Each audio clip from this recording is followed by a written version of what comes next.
3년 만에 중도호흡기 증후군 메르스가 환자가 다시 발생을 했습니다. 확진자는 지난 3주 동안 쿠웨이트에 업무차 출장 갔다가 그제 귀국한 61세 남성으로 서울대 병원에 현재 입원을 해서 격리 치료를 받고 있습니다.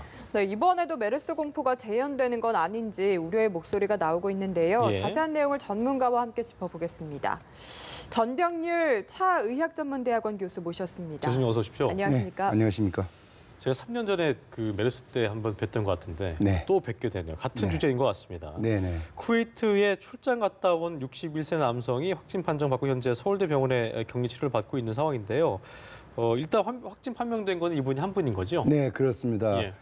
이분이 이제 9월 7일 입국 과정에서 이제 설사 증상이 있는 상황에서 검역관 조사를 마치고 네. 네. 입국을 하고 바로 이제 삼성 서울병원에 설사 증상을 치료받기 위해서 사전에 전화로 예약을 하고 병원을 방문했는데요. 예.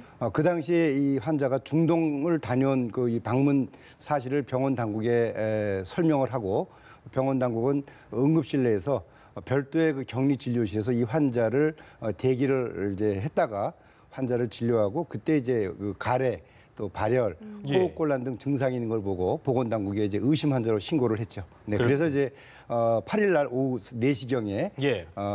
확진 환자로 이제 판정이 됐습니다. 네. 그러니까 공항에서 출국을 할 때까지만 해도 발열 같은 그런 증상은 없다가 이제 병원에 가서 확인이 된 거잖아요. 입국 과정에서는 이제 단순히 이제 설사 증상만 있는 것으로 확인이 됐습니다. 그럼 현재 좀 상황이 심각하다고 볼 수 있는 건 아닌 거죠? 네, 현재 그 국가지정 격리병원이 그 서울대학교 병원인데요. 서울대학교 병원의 그 이 주치의사의 설명에 따르면 환자는 발열 증상과 이제 뭐 가래 뭐 이런 그 단순한 호흡 증상만 있는 상황이고요. 호흡곤란이라든지 혈압 저하 같은 그런 중증의 증상은 현재 없는 것으로 파악이 되고 있습니다. 다만 이 환자가 이제 앞으로 한 2주 정도 네. 증상이 또 더 심해지면 안 심해질 되죠. 수가 예. 있기 때문에 계속해서 이제 면밀 관찰 중이라고 그렇게 지금 발표를 한 바 있습니다. 현재 보니까 이분이 쿠웨이트에 오래 있었고 그다음에 잠깐 경유를 위해서 아랍에미리트 들렀는데 그러니까 네. 지금 추측되는 거는 쿠웨이트에 오래 계셨기 때문에 거기서 아마 감염된 게 아닌가라 예상이 되고 있는 상황인 것 같은데 물론 감염 경로는 제가 더 조사해봐야 되겠습니다만 현지에서 병원을 들렀다고 하니까 거기에서 아마도 그 설사 증상 보였기 때문에 거기서 걸렸을 가능성이 크다고 좀 볼 수 있겠죠? 네, 현재 이 쿠웨이트의 경우에는 2016년도 현 상황에서는 그 메르스 환자가 한 명도 발생하지 않았습니다. 2년 동안. 예. 중동 지역에서 이제 2018년 금년에 총 116명의 환자가 발생을 했고 메르스 환자요? 예. 그렇습니다. 그 중에 30명이 사망했는데 예. 쿠웨이트의 경우에는 금년에는 없었고. 한 명도 발생하지 않았습니다. 예. 근데 이 환자가 8월 28일 설사 증상이 있어서 쿠웨이트 현지의 의료기관을 방문을 했고 예. 그 당시에 아마 그 설사 증상에 대한 치료를 받고 아마도 의심이 가는 경우는 그 메르스 환자와의 접촉이 있지 않았을까 하는 이제 그런 생각을 해봅니다만 보다 정확한 감염 경로는 앞으로 그 보건당국에 정밀 이 검사를 통해서 아마 파악이 될 수 있지 않을까 생각을 합니다. 예. 네, 사실 지금 국내에는 메르스 확진 환자가 현재 한 명이지만 저희가 걱정을 하는 게 이제 퍼져 나갈까 이 부분이잖아요. 그렇죠. 지금 접촉자가 20명 정도 된다고 하는데 어떻게 네. 관리가 되고 있나요? 일단 그 보건당국에서는 이 확진 환자와 그 2m 이내의 공간에서 밀접한 생활을 했던 그런 분들을 이제 밀접 접촉자로 분류를 해서 그분들에 대해서는 소위 말하는 능동 감시, 자가 격리 조치와 함께 이 보건당국에서의 정기적인 모니터링을 통해서 메르스 증상이 의심될 만한 것들이 있는지를 계속해서 관찰하게 됩니다. 그래서 총 현재 21명의 밀접 접촉자를 이제 관할 그 보건소에서 관리를 하고 있는 그런 상황이 되겠습니다. 네, 정부는 3년 전과 비교했을 때 추가 확진 위험은 좀 적겠다라고 판단을 하고 있는 상황인 것 같은데 감염 의심 환자가 이제 우려되는 부분인 건데 앞으로 더 늘어날 가능성은 어떻게 좀 보고 계세요? 네, 이제 아무래도 이 확진 환자와의 접촉자를 중심으로 해서 계속해서 이제 이 보건당국이 파악을 하고 있는데요.